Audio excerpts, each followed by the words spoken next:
conquistada y pacificada la isla para la corona de Castilla, en torno a 1485. El general gobernador de la isla Pedro de Vera, por orden real procedió al reparto de tierras entre sus oficiales, modo habitual de gratificar los servicios prestados por estos, entregándole al capitán Alonso Fernández de Lugo, entonces alcaide de la Torre de Agaete, 90 fanegadas de tierra, las que van del actual casco urbano de la villa hasta la orilla del mar, donde se encontraba la torre fortaleza que le sirvió de morada durante los primeros años de su llegada.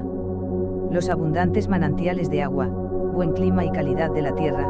hicieron que Lugo, con la ayuda económica de su hermano Pedro Fernández de Lugo señorino, despedregara las tierras que había recibido y comenzara a ponerlas en explotación. Existía ya un primer ingenio azucarero en los alrededores de Las Palmas, Barranco de Guiniguada, propiedad del gobernador Pedro de Vera, de donde probablemente se trajo las primeras cañas de azúcar que se plantaron en Agaete. Al poco tiempo el ingenio azucarero del poblado de Gaete era el mayor y más productivo de la isla. El ingenio se construyó en los alrededores del primitivo asentamiento, cerca de la orilla del mar, según los testimonios de los testigos de la época en documentos encontrados en el archivo de pleitos de la Real Audiencia y Cancillería de Granada. Alonso Fernández de Lugo es ambicioso y no se conforma con la pequeña hacienda de Agaete. Con permiso real, tras la conquista de La Palma, inicia la conquista de Tenerife. Tras el fracaso de su primera intentona en 1494, se ve obligado primero a hipotecar y más tarde a vender sus tierras, ingenio incluido, para afrontar los gastos del asalto final y conquista de la isla vecina. El comprador fue uno de sus socios en la conquista de Tenerife, el mercader genovés afincado en Valencia, Francisco de Palomar, que poco después de hacerse con el ingenio, lo amplía con nuevas tierras y cambia el ingenio de lugar, quedando su gestión en manos de su hermano Antonio Cerezo.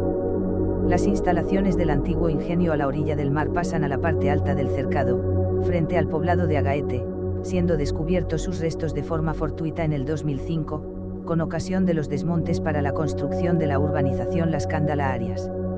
Los ingenios de Agaete se mantuvieron hasta principios del siglo XVII, la falta y carestía de la leña, los nuevos cultivos con menor coste en América y de remolacha azucarera en Europa, hicieron poco rentable los ingenios canarios que fueron desapareciendo, comenzando una época de lento crecimiento y de reasentamiento de la población hacia las zonas agrícolas que van quedando en los barrios y caseríos, el Valle, el Sao, Guayedra, el Risco, el Hornillo, etc. En el último tercio del siglo XIX, tras la pérdida de las colonias americanas, en especial Cuba, que trajo consigo el desabastecimiento de azúcar a la península, la plantación de caña y los ingenios vuelven a resurgir en todo el Valle de Agaete, continuando hasta las primeras décadas del siglo XX, que son sustituidos por el plátano. La vuelta a la plantación de cañas, junto con la cochinilla y la llegada de la carretera de Las Palmas, supone un nuevo resurgimiento de la villa.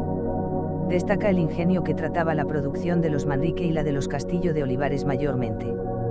que aprovechando la revolución industrial utilizaba maquinaria de vapor para el proceso, gestionado por la empresa Thomas Miller, situado en el Camino Viejo a Las Nieves, que pasaba por detrás de la actual iglesia, en el solar de la antigua iglesia que se quemó en 1874, conocido como la factoría en el argot popular, donde además se producía ron y aguardientes. El negocio de la industria azucarera influyó enormemente en el devenir de Agaete. Con dinero y el sudor de aquellos primeros agaetenses, se compró al mejor pintor de Flandes en el siglo XVI, el retablo de Nuestra Señora de las Nieves, que aún hoy, 5 siglos después, seguimos venerando. Se financió la conquista de Tenerife, se construyeron ermitas e iglesias. Los descendientes de aquellos conquistadores peninsulares, comerciantes genoveses y sobre todo esclavos moriscos que trajeron a trabajar en aquellas primeras plantaciones, junto con los canarios que sobrevivieron, conforman hoy los genes de la población de Agaete.